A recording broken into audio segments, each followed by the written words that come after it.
Merci de me donner l'occasion de pouvoir réagir face à tout ce qui se passe aujourd'hui au Gabon et surtout à Libreville concernant le dialogue.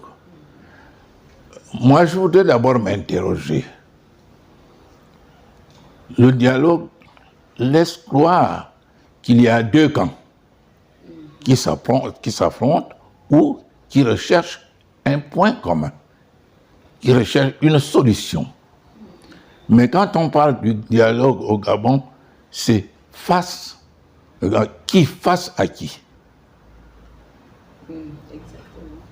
Qui face à qui. Vous ne pourrez pas dire qu'en réunissant les croyants, en réunissant les militaires, en réunissant la société civile, les partis politiques et les divers, vous faites un dialogue. Pour moi, ça risque de ne pas être un dialogue, pour être un monologue. Parce que, en s'organisant de cette manière, la contradiction n'apparaît pas. Or, le dialogue évoque la contradiction. Donc, quand on regarde de très loin, bon, ceux qui n'ont pas fait, j'allais dire des grandes études ou des longues études, on peut toujours se demander si ce ne sont pas les États généraux. Les militaires souhaitent voir comment ils peuvent diriger ce pays dans les prochaines années. Mais ils invitent autour d'une table toutes les couches de la nation. Mais pour moi, ça n'a pas le sens d'un dialogue et ça ne peut pas être appelé un dialogue.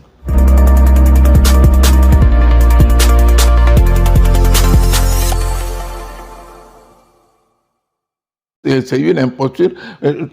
Je voudrais revenir sur un petit point que j'ai souligné ailleurs. Le point sur lequel j'essaie de faire comprendre aux uns et aux autres que je ne sais pas et je ne comprends pas ce que recherche le CTRI et le président Oligui. Je ne sais vraiment pas.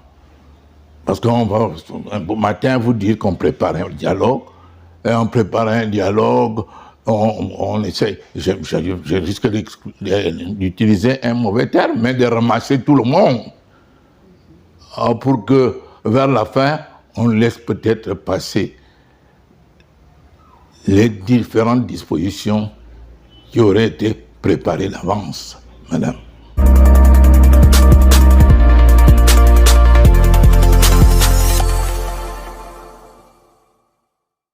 Mais vous savez que à l'heure actuelle et sur notre continent, dès que les militaires s'arrogent le pouvoir,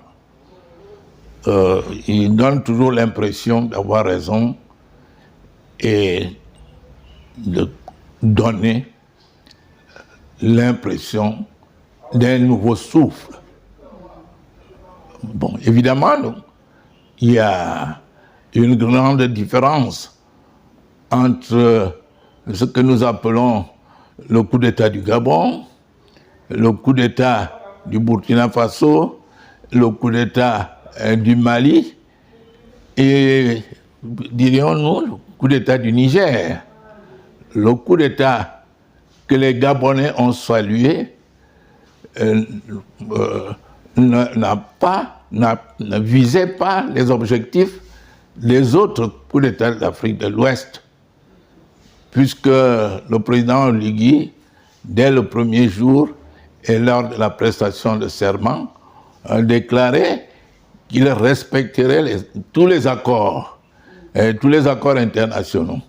Et à partir du moment où il s'engageait à respecter tous les accords, je disais dans un de mes postes qu'en voulant respecter tous les accords, il maintient les accords de coopération qui maintiennent le Gabon dans le sous-développement et qui maintiennent les Gabonais dans la misère et la pauvreté. Je profite de l'occasion pour dire que Gabon Première essaie de vouloir croire que ses propos seraient faux en donnant de belles images lorsqu'on fait le journal télévisé. Je ne sais pas si je fais sa publicité à travers cette interview, mais Gabon Première ou certaines télévisions gabonaises doivent montrer les conditions dans lesquelles les Gabonais vivent, dans les bidonvilles, sur les pistes.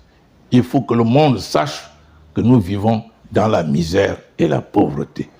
Voilà pourquoi je vous dis que les militaires, dès qu'ils ont pris le pouvoir, ils ne l'ont pas pris pour le retrocéder le lendemain. C'est pas sûr. Nous avions envisagé en juin 2023 que nous puissions avoir une transition, cette transition qui aurait à la tête le président de la transition, qui aurait ensuite un gouvernement provisoire et une assemblée constituante. Il devait y avoir 3 structures qui devaient permettre de prévoir très rapidement la mise en place de nouvelles institutions, une nouvelle constitution, les nouveaux décrets organiques pour les différentes institutions et qui devaient nous conduire à des nouvelles élections dans des conditions sereines et sûres. Mais aujourd'hui, nous nous retrouvons avec un nombre colossal des institutions où se retrouve tout ce que les militaires ont nommé. Aujourd'hui, vous retrouvez les militaires dans les mairies, dans les arrondissements, ce qui garantit le CDRJ, TTRI, sa victoire aux élections prochaines. Puisque ce sont ces structures-là qui détiendraient la liste électorale, ce sont ces structures-là qui organiseraient les élections et, comme toujours, puisque nous craignons que le système mis en place par les Bongo n'ait pas disparu et qui procéderait aux injonctions qui leur seraient données par leurs supérieurs hiérarchiques. Nous disons que, tel que ça apparaît, les militaires ne sont pas venus pour repartir quelques jours plus tard.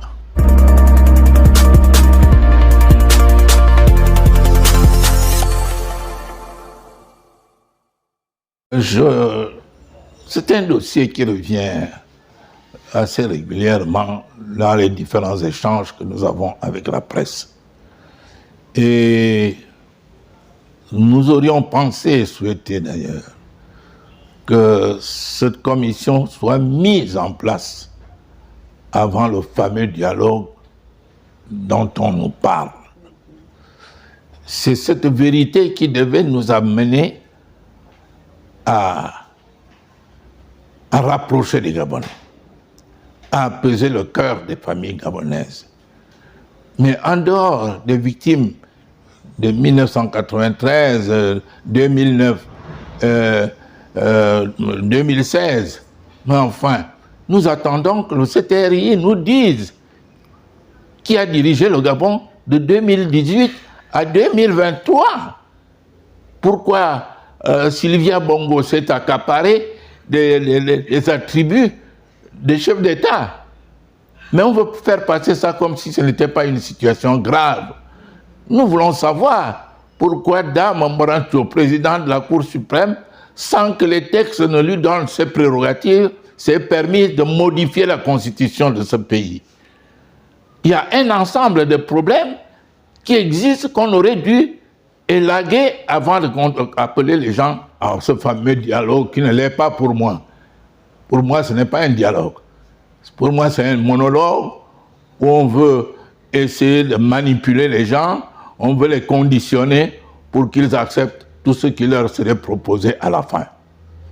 Un dialogue, s'il y avait dialogue, il devait avoir les militaires d'un côté avec ceux qui les soutiennent et l'opposition que nous représentons. Je suis un des anciens, les plus vieux opposants au régime de Bongo. Et s'il y a à rechercher les voies et moyens de pouvoir redresser ce pays, je ne crois pas qu'on devrait me mettre de côté. Or, ce n'est pas ce qui est fait. Ce n'est pas ce qui est fait. Et je voudrais confirmer à ce moment-là que nous nous demandons si vraiment les militaires ont pris le pouvoir pour sauver le peuple gabonais.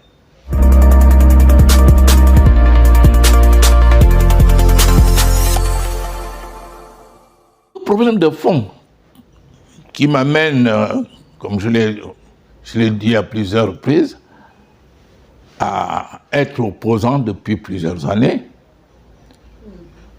Je m'étais dans un poste, je crois, hier ou avant-hier. Oui, nous l'avons regardé sur Facebook. Voilà.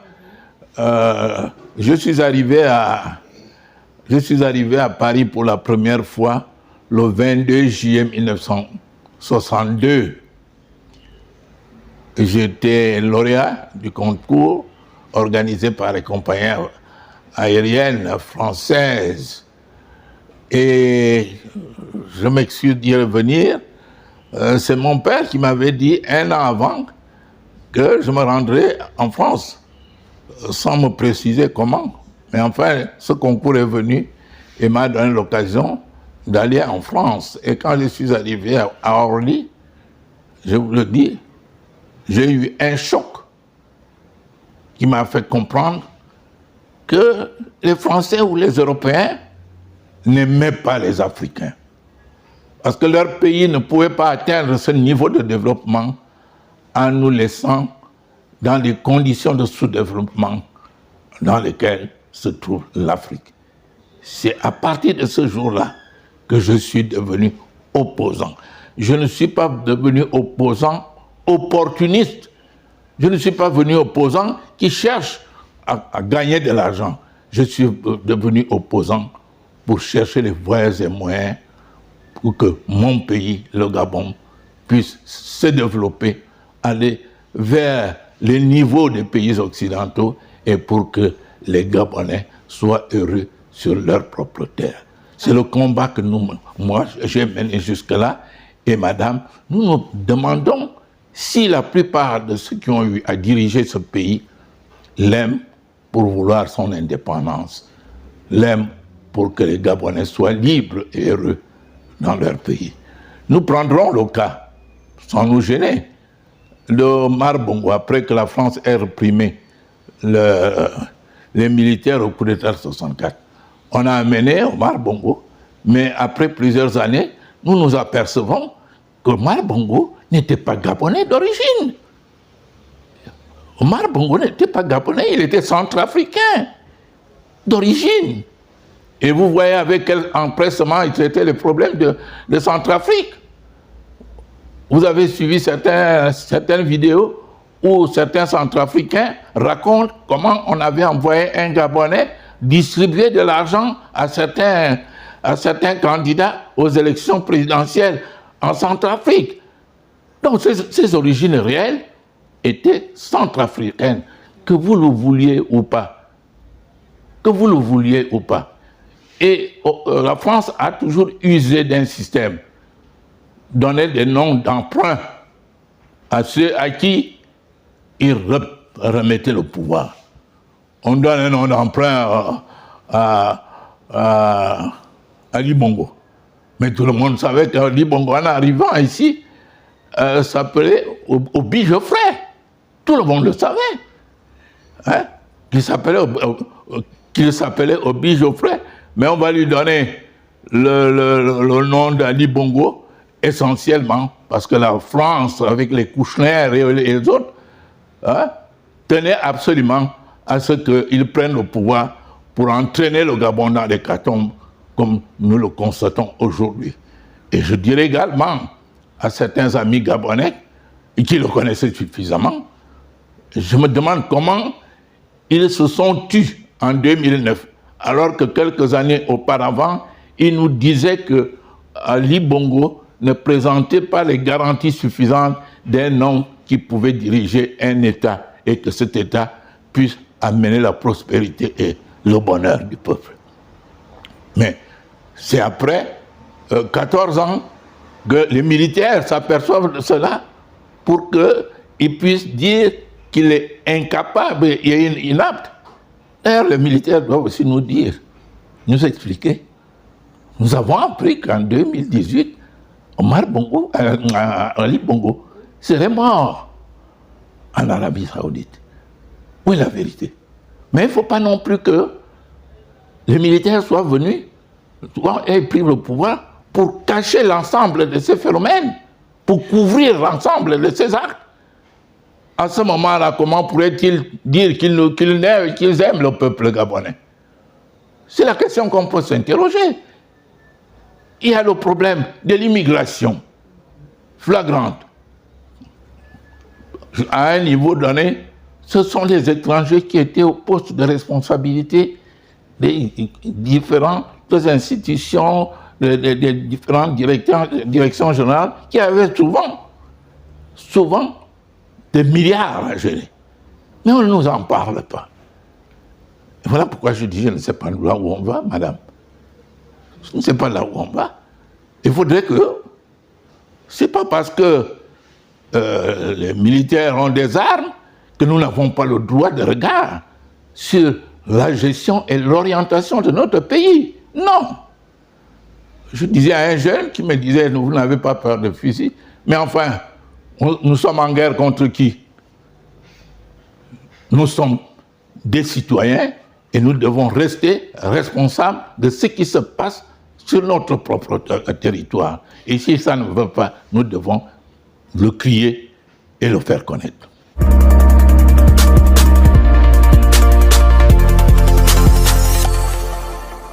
Qu'est-ce que je peux entendre? Membre fondateur du mouvement de redressement national, le Morena, nous avons demandé la mise en place de la démocratie. Nous voulons l'alternance régulière au sommet de l'État. Mais pourquoi les armes peuvent empêcher l'alternance au sommet de l'État? En 1993, on a empêché l'alternance au sommet de l'État. En 2009, on a empêché l'alternance au sommet de l'État. En 2016, il y a eu même massacre pour que Ping ne puisse pas prendre le pouvoir. Mais voilà pourquoi moi je m'interroge, savoir pourquoi les militaires qui aujourd'hui eux-mêmes ont pris le pouvoir peuvent-ils s'opposer à la démocratie et à l'alternance au sommet de l'État. J'attends qu'au cours de leur monologue, dialogue, qu'on aboutisse au principe qui reconnaissent la souveraineté du peuple gabonais. Nous attendons qu'ils dénoncent ce que nous appelons les accords de coopération qui ont fait des Gabonais jusqu'aujourd'hui des malheureux dans leur propre pays. Mais c'est ça que nous attendons des militaires, qu'ils nous libèrent de la colonisation française. C'est ça que nous attendons. S'ils ne sont pas capables de le faire, mais qu'ils ne nous disent pas qu'ils ont pris le pouvoir pour libérer le peuple gabonais. Parce que qu'est-ce qu'ils ont fait pour nous? Ils ont enlevé le soi-disant Ali Bongo avec sa femme et tout ce qui gravite. Mais ils n'ont pas, pour nous, ils n'ont pas libéré le Gabon du système Omar Bongo. Ils n'ont pas encore libéré le Gabon de la domination française. La domination française est là. Nous disions à Ban Ki-moon que Verschave, au cours de sa vie, disait que la France avait donné aux pays africains les indépendances de façade. Elle a gardé tous les instruments de domination. La gestion de la monnaie par la France est une domination. la langue française imposée à nos pays est une domination. L'exploitation de nos mines et forêts est une domination. Mais la domination, aujourd'hui, est la présence excessive de la France dans la vie de notre pays. Et certains disent qu'elle défend ses intérêts. Mais ces intérêts ne doivent pas être défendus chez nous. Qu'elle nous permette que nous soyons libres de bénéficier de nos richesses, que nous soyons libres de gérer notre pays tel que l'exigent les réalités de notre pays. Lors des propositions, je m'excuse madame, j'ai demandé que le Gabon devienne un État fédéral. Je savais que cela ne serait pas retenu. Mais fédéral, pourquoi? Mais il faut promouvoir nos langues locales. Hein? Et il faut promouvoir nos cultures locales. Il faut encourager les Gabonais à participer à la gestion, à la construction, au développement de leur propre pays. Mais si tout est décidé au niveau central, si toutes les entreprises qui doivent participer au développement de ce pays ne sont pas des entreprises gabonaises, mais comment voulez-vous que ce pays puisse être construit réellement et que les Gabonais puissent être heureux? Voilà, madame. Nous attendons que le CTRI nous prouve qu'il a pris le pouvoir pour faire du Gabon un pays libre, indépendant et des Gabonais des hommes heureux dans leur pays.